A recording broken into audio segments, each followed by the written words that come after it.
घाम टापू आप देखेंगे कि बहुत सारे गोवा जैसे आपका भारत का एक राज्य है, वहाँ पे बहुत लंबे समय से विदेशी पर्यटक आ रहे हैं बड़ी संख्या में। श्रीलंका में जितने भी बीच डेस्टिनेशन, मालदीव हो गया, यहाँ पे अमूनन समुद्र के किनारे जो ये बीच डेस्टिनेशन है, यहाँ पे उन देशों से पर्यटक आते हैं जहाँ पे उनको सूरज से साक्षात्कार कम होता है या लंबे समय के लिए नहीं होता है। जैसे आप स्कैंडिनेवियन कंट्रीज़ आप बोल लीजिए, जो हैं आपके northern American northern European countries हैं, या आपका वो अलास्का वाले एरियाज़ के जो कंट्रीज़ हैं, स्कैंडिनेविया है, स्कैंडिनेवियन कंट्रीज़, स्वीडन वगैरह, जहाँ कई कई कंट्रीज़ में सिर्फ 6 महीने तक अंधेरा रहता है और 6 महीने धूप निकलता है। और जब ये अंधेरे का समय आता है तो उस समय वहाँ पे आत्महत्याओं का प्रतिशत बहुत ज़्यादा बढ़ जाता है। तो सूर्य से निरंतर साक्षात्कार ही घाम टापू जो है। उत्तराखंड के पहाड़ी क्षेत्रों में स्वरोजगार को लेकर लगातार सरकारें भी प्रयास कर रही है और ये कोशिश की जा रही है कि यहाँ से पलायन कैसे रोका जाए। 6 तारीख को प्रधानमंत्री नरेंद्र मोदी मुखवा के दौरे पर आए थे। उन्होंने अपने भाषण के दौरान कहा कि कहीं ना कहीं जो उत्तराखंड है ये टूरिज्म को लेकर यहाँ विकसित किया जा सकता है। और उन्होंने एक अपने भाषण के दौरान एक वक्तव्य दिया जिसमें उन्होंने कहा कि घाम टापू भी यहाँ पर पर्यटकों को बुलाया जा सकता है और घाम टापू पर्यटन को भी यहाँ बढ़ावा दिया जा सकता है। अभी मैं उत्तरकाशी के एक गांव में हूँ। इस गांव को बुआरी गांव कहा जाता है और आप ठीक मेरे सामने देखेंगे तो ये सुंदर सा गांव, यहाँ देश विदेशों से लोग आते हैं। और सबसे बड़ी बात इस गांव की है कि यहाँ पर होम स्टे, जो बुआरी गांव होम स्टे है, वुमेन विलेज इसे कहा जाता है, इसको महिलाएं ही ऑपरेट करती हैं। जो भी देश विदेशों से पर्यटक यहाँ आते हैं उनका स्वागत से लेकर उनका खान पान का पूरा ध्यान महिलाएं यहाँ रखती है। कुल मिलाकर जो यहाँ की महिलाएं हैं वो आत्मनिर्भर है और ये प्रयास किया जा रहा है कि कहीं ना कहीं जो पहाड़ के युवा हैं उनको कैसे स्वरोजगार से जोड़ा जाए। अभी हमारे साथ रुपेश रॉय जी हैं। रुपेश रॉय जी टूरिज्म के एक्सपर्ट हैं। उनसे हम जानेंगे कि जो प्रधानमंत्री नरेंद्र मोदी जी द्वारा घाम टापू पर्यटन को बढ़ावा देने की बात की गई है, इसको लेकर पहाड़ में आने वाले समय में किस तरीके का माहौल रहेगा और कितना पर्यटन को बढ़ावा मिलेगा। सर, स्वागत है आपका दैनिक उत्तराखंड में। धन्यवाद। जिस तरीके से प्रधानमंत्री नरेंद्र मोदी 6 तारीख को मुखवा आए थे और उन्होंने कहा कि घाम टापू पर्यटन को भी बढ़ावा दिया जा सकता है, सर किस तरीके से देखते हैं आप? और आप लंबे समय से उत्तराखंड के साथ साथ अन्य राज्यों में भी पर्यटन को लेकर काम कर रहे हैं, किस तरीके से आप देखते हैं घाम टापू पर्यटन को? तो देखिए, आजकल जो सबसे उभरता हुआ पर्यटन है वो है प्रकृति आधारित पर्यटन। ऐसा पर्यटन जिसमें, या ऐसी जीविकोपार्जन के साधन जो कि जिसमें सांस्कृतिक और प्राकृतिक धरोहर बचाई जा सके और जो कि प्रकृति के अनुकूल हों।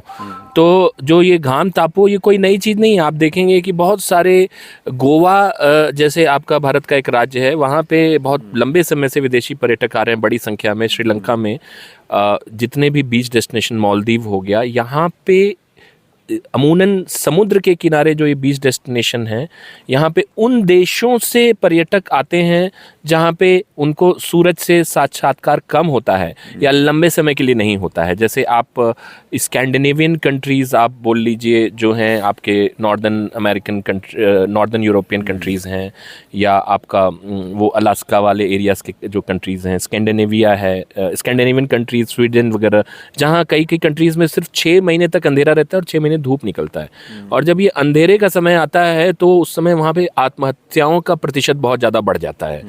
तो सूर्य से निरंतर साक्षात्कार ही घाम टापू जो है आपका एक प्रकार से एक नया नॉमेनक्लेचर, एक नया शब्दावली दे दी उसको। लेकिन ये एक अच्छी पहल होगी कि लोग पहाड़ों में घाम तापने के लिए आए। आप किसी भी इंडियन का, भारतीय का, साउथ ईस्ट एशियन का अगर आप ब्लड रिपोर्ट लेंगे तो हमारी 90% से ज़्यादा जनसंख्या विटामिन डी की कमी से ग्रसित है। इसीलिए हम लोग, बहुत बड़ी मार्केट है हिप रिप्लेसमेंट और नी रिप्लेसमेंट का। ऑर्थोपेडिक प्रॉब्लम हमारी बहुत ज़्यादा हो जाती है क्योंकि हम लोग अपने आप को सन से एक्सपोज नहीं करते हैं। हमारे पास में काफ़ी है सूर्य देव की जो है अपार उनकी हमारे ऊपर आशीर्वाद है, लेकिन हम लोग गोरा होने के चक्कर में फेयर एंड लवली लगाते हैं और छाते में चलते हैं ताकि हमें धूप न लगे। तो और जो लोगों को धूप का अभाव है वो लोगों को इसका महत्व पता है। तो तो मेरे ख्याल में विदेशी तो आते ही थे अपना बीच डेस्टिनेशंस पे घाम तापने के लिए। पहाड़ों में भी आके घाम तापने का एक अलग आनंद है, लेकिन इसको इस तरह से कभी मार्केट नहीं किया गया है। और जैसा कि हमारे कुछ टूरिज्म इनिशिएटिव पहले रहे हैं, दी गोट विलेज नागटिब्बा में, वहाँ पे लोग हम लोग का बोलते थे कि आप वहाँ कुछ न करने के लिए आइए। लोग बोलते ना आप यहाँ के ये कीजिए, हम बोलते थे यहाँ कुछ न करने के लिए आइए, ठहरिए और चिड़ियों की आवाज़ सुनिए, फूलों की महक लीजिए बैठ के और घाम तापिए। सर, कैसे विकसित किया जा सकता है पहाड़ों में, युवा को कैसे इस योजना के तहत जोड़ा जा सकता है, कैसे डेवलप किया जा सकता है पहाड़ को कि घाम तापो जो पर्यटन है उसको बढ़ावा दिया जाए? तो एक कलेक्टिव कैंपेन की ज़रूरत है, एक कलेक्टिव प्लेटफॉर्म की ज़रूरत है। आप देखेंगे कि अलग अलग हर कोई अपना अगर म्यूज़िक बजा रहा हो तो शोर हो जाता है, और सब लोग मिल के एक सिम्फोनी के तहत अगर बजा रहे होते हैं म्यूज़िक तो ऑर्केस्ट्रा हो जाता है, संगीत हो जाता है, कर्णप्रिय संगीत हो जाता है, और सब अलग अलग करें तो कर्णभेदी शोर हो जाता है। तो एक सबको एक कैंपेन ढूंढना होगा। जैसे मध्य प्रदेश ने अपना एक कैंपेन की टाइगर पे चलाया, अब वो पुराना कैंपेन हो चुका है, अब वहाँ टाइगर देखने लोग ना तो अपने कल्चर को प्रमोट कर रहे हैं। तो आप एक जैसे घाम तापों को लेके आप एक आंदोलन शुरू कीजिए कि हर कोई अपने घर पे घाम तापने के लिए, देखिए आपको बहुत ज़्यादा लग्जरी कमरे की ज़रूरत नहीं है, बहुत ज़्यादा आपको फैंसी रेस्टोरेंट की ज़रूरत नहीं है। आप एक होटल व्यवसाय में और होम स्टे व्यवसाय में जो एनजीओज और सरकार ये मूलभूत अंतर जो नहीं समझ पाती है, वो होम स्टे को ट्रेनिंग करके उनके जो मालिक हैं या उनके कर्मचारियों को एक होटल की ट्रेनिंग देके के वो करती, ना तो वो इधर के रहते हैं ना तो उधर के रहते हैं। Hotel, resort, camp, retreat, lodge, ये पर्यटन और हॉस्पिटैलिटी की ये फॉर्मेट जब आप वहाँ जाते हैं तो आप एक खास तरीके की सर्विस एक्सपेक्ट करते हैं, एक खास तरीके के प्राइस पॉइंट को देके। लेकिन जब आप होम स्टे की बात करते हैं तो आपको होटल रिजॉर्ट नहीं बनना है, जो पर्यटक है उसको आपके हिसाब से ढलना है। तो आपके जीवन के हिस्से का एक आपकी किताब का पन्ना लेके जाने आया है, या एक स्लाइस आपके तरबूज की एक टुकड़ा, कि एक दिन आपके जीवन का कैसा है, इस पे फोकस होना चाहिए, बजाय इसके कि एक होटल की सर्विस देने की कोशिश करना जो कि प्रकृति के अनुकूल है भी नहीं। तो जो ये 5 तत्व हैं हमारे, और हमारे सनातन धर्म का भी यही पंचभूत आधार रहा है। हम लोग रिचुअल और कर्म कांड में ज़्यादा फंस गए अपने पंचभूत के आधार को, जिसमें पृथ्वी, अग्नि, जल, वायु, आकाश। तो आपका कच्ची जमीन, घाम, ठीक है, आपका आकाश हो गया, सूर्य भी एक प्रकार की अग्नि का ही स्वरूप है। पृथ्वी पे आप जमीन पे पैर रख रहे हैं, आप कच्ची जमीन देख रहे हैं, आप कीड़े मकोड़े देख रहे हैं, जमीन में कुछ नहीं हटाना है आपका। केंचुआ जो है जमीन के लिए सबसे बड़ा वरदान है। टाइगर खत्म होगा तो आप जिंदा रह सकते हैं, केंचुए खत्म हो जाएंगे तो 1 हफ्ते से ज़्यादा जो है वो दुनिया में खत्म हो गया तो कोई भी प्रोडक्शन बंद हो जाएगा, मर जाएंगे सब लोग जल्दी। तो छोटे चीज़ें आप ठहर के ज़िंदगी को पृथ्वी, अग्नि, जल, शुद्ध जल, कोई गदेरा हो छोटा मोटा, जरूरी नहीं कि आप ऋषिकेश में गंगा के किनारे जाके वहाँ गंदगी मचाएं। आप छोटे से जल के स्रोत के किनारे उसको साफ रख के उस शांति का आनंद ले सकते हैं।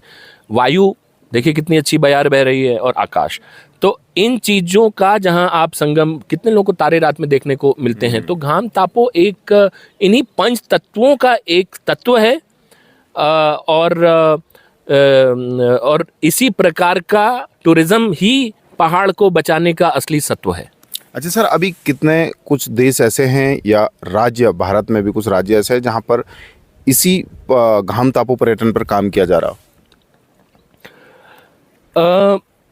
सन बेदिंग, जैसा मैंने कहा कि जो भी बीच डेस्टिनेशन है आपका, लोग अंडमान निकोबार जाते हैं सन बेदिंग करने के लिए, लक्षद्वीप जाते हैं अगर आप इंडियन बीचेस की बात करें, केरला में भी जाते हैं, आपका जो कोस्टल लाइन आपका है, कोवलम बीच वगैरह पे काफ़ी सारे यूरोपियंस, अमेरिकन्स आते हैं वहाँ पे सन बेदिंग के लिए, हेल्थ बेनिफिट के लिए। आप देखेंगे दिन भर वो बीच पे लेटे रहते हैं, तो वो बेसिकली अपने अंदर की जो विटामिन डी की डिफिशिएंसी है उसको पूरा कर रहे हैं भारत जैसे देश में आके। लेकिन विडंबना ये है कि पोल्यूशन इतना ज़्यादा हो गया है कि घाम भी ठीक से हमारे शरीर तक नहीं पहुंच पाता है। तो जो जगह हैं जहाँ पे बिना प्रकृति के साथ छेड़छाड़ किए हुए, अगर यहाँ पे भी ज़्यादा गाड़ी वाड़ी ऐसे आने लगे, शोर शराबा होने लगे, तो न तो यहाँ घाम रहेगा और न तो भूमि रहेगी, न तो शुद्ध हवा रहेगी। तो भीड़ से बचा के, मतलब मेरा एक और थोड़ा मुद्दे से हटूंगा, मेरा ये मानना है कि पहाड़ों में किस तरीके का टूरिज्म करना है, high footfall low value tourism जो अभी हो रहा है चारधाम यात्रा में या जो कांवड़ यात्राएं चलती हैं, ये high footfall low value tourism है, ठीक है। ये एक आस्था से जुड़ा हुआ है, ये अपनी जगह है। लेकिन अगर आप किसी चीज़ को एक अच्छा ब्रांडिंग करना चाहते हो डेस्टिनेशन के लिए, तो उसके लिए आपको ध्यान देना होता है कि लो फुटफॉल हाई वैल्यू टूरिज्म हो और जिसमें भीड़ कम हो और चीड़ भी कम हो। तो मैं बोलता हूँ कि पहाड़ में जो अगर पहाड़ को बचाना है तो और टूरिस्ट डेस्टिनेशन बनाना है तो और जंगल बचाने हैं तो भीड़ और चीड़ दोनों बाहर से आए हुए हैं, दोनों को कम करने की जरूरत है। और सन वेदिंग के लिए मुझे लगता है कि सबसे अच्छी जगह उत्तराखंड ही है, क्योंकि यहाँ पर पॉल्यूशन भी ज़्यादा नहीं है। हाँ, ये अमूनन हिमाचल पूरा जो हिमालय है, मध्य हिमालय, अपर हिमालय, यहाँ पे अभी पोल्यूशन नहीं पहुँचा है चाइना वाले हिस्से को छोड़ के। तो ये पूरा हिमालय का पूरा परिक्षेत्र जो है इसके लिए सबसे उपयुक्त जगह है। और खासकर जाड़े की धूप तो बहुत ही खुशनुमा होती है और गर्मियों में भी यहाँ पे धूप का आनंद लिया जा सकता है, साल भर लिया जा सकता है। बीच डेस्टिनेशन बरसात छोड़ के यहाँ बाकी 9 महीने यहाँ लिया जा सकता है। बीच डेस्टिनेशंस में जाड़े में ही आप उस धूप का आनंद ले सकते हैं, गर्मियों में नहीं ले सकते हैं। तो एक लंबा इसका वो है, स्पैन है, तो इस चीज़ को कैपिटलाइज किया जा सकता है यहाँ के यूथ्स के द्वारा। और जाहिर सी बात है, उत्तराखंड चूँकि हिमालय का ही एक भूभाग है, एक क्षेत्र है, तो यहाँ पे अपार संभावनाएं हैं। सर, आप टूरिज्म को लेकर उत्तराखंड में भी काम कर रहे हैं और देश के अन्य हिस्सों में भी आप काम कर रहे हैं। क्या चुनौती रहती है पहाड़ के युवा के पास अपना स्वरोजगार शुरू करने के लिए? और जो घाम तापो पर्यटन की बात हम करें, अगर मैं युवा उस पर काम करते हैं तो सरकार को किस तरीके से सपोर्ट करना चाहिए युवा को, जो युवा की ज़रूरत होती है सर पहाड़ों में? जो लाल फीताशाही है सरकार की, मैं तो ये बोलता हूँ कि सरकार कुछ मदद करने की बजाय अगर जो युवाओं को मुझे लगता है कि सरकार में कुछ अच्छे लोग भी हैं, बहुत सारे अच्छे लोग भी हैं जो कुछ अच्छा काम करना चाहते हैं। तो ऐसे लोगों को हम चिन्हित करके और उनसे इन युवाओं को जोड़ें, वो एक रोल मॉडल की तरह से उनके गाइड बने। और ये जितनी सरकारी योजनाएं हैं इनको सही तरीके से, एक नंबर तरीके से कैसे लिया जाए, बजाय हर किसी के माइंडसेट में यही रहता है कि 2 नंबर का काम कैसे किया जाए। सरकार का नाम आते ही दिमाग में 2 नंबर आता है। लेकिन कुछ अच्छे अधिकारी हैं, ऐसे अच्छे अधिकारियों को मेरे ख्याल में मीडिया को एक दल बना के चिन्हित करके उन्हें सामने ले आके युवाओं को बताना चाहिए कि ये योजना है और उसको इस तरह से इसका लाभ ले सकते हो। और एक इसको जन आंदोलन के रूप में लेना पड़ेगा, नहीं तो ये चीज़ें नक्कार खाने में तूती की आवाज़ बन के अपना दम तोड़ देंगी। Thank you. दैनिक उत्तराखंड से बात करने के लिए बहुत बहुत धन्यवाद आपका। Thank you. ये तो हमारे साथ रुपेश रॉय जी हैं, टूरिज्म एक्सपर्ट हैं। तो शीतकालीन यात्रा को लेकर, उत्तराखंड में शीतकालीन यात्रा को बढ़ावा देने को लेकर काम किया जा रहा है। इसके तहत प्रधानमंत्री नरेंद्र मोदी 6 मार्च को उत्तरकाशी के मुखवा में पहुंचे थे और उन्होंने वहां पर अपने भाषण के दौरान कहा कि उत्तराखंड में अगर मैं पर्यटन को जोड़ना है, क्योंकि सर्दियों के मौसम में जो मैदानी क्षेत्र होते हैं, तराई क्षेत्र होते हैं, वहाँ कोहरा होता है, कड़ाके की ठंड होती है। लेकिन उत्तराखंड और जो हिमालयी राज्य है वहाँ कड़ाके की धूप होती है। तो उनका कहना है कि कहीं ना कहीं आप धूप का आनंद लेने के लिए पहाड़ों में आ सकते हैं, और जिसको कि घाम तापो पर्यटन का नाम दिया जा सकता है, जिसको लेकर उत्तराखंड के साथ साथ देश में भी अब चर्चा तेज है। तो हमने टूरिज्म एक्सपर्ट रुपेश राय जी से जानने की कोशिश की, तो उनका कहना है कि जो घाम तापो पर्यटन है वो इससे पहले देश के अलग अलग कोनों के साथ विदेशों में इस पर काम किया जा रहा है, और कहीं ना कहीं अगर मैं घाम तापो पर्यटन को उत्तराखंड में बढ़ावा दिया जाता है तो कहीं ना कहीं आने वाले समय में जो यहाँ के युवा हैं उनको रोज़गार अच्छा मिलेगा। और घाम तापो पर्यटन के लिए सबसे उपयुक्त जगह उत्तराखंड ही है, क्योंकि यहाँ का वातावरण भी स्वच्छ है।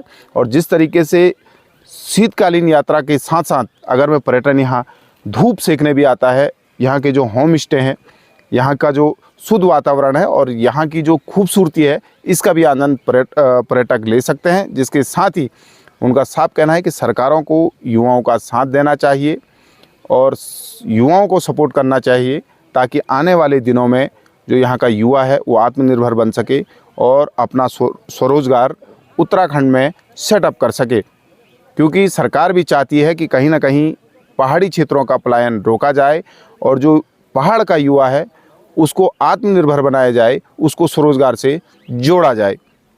उत्तरकाशी से दैनिक उत्तराखंड के लिए मनोज चौहान।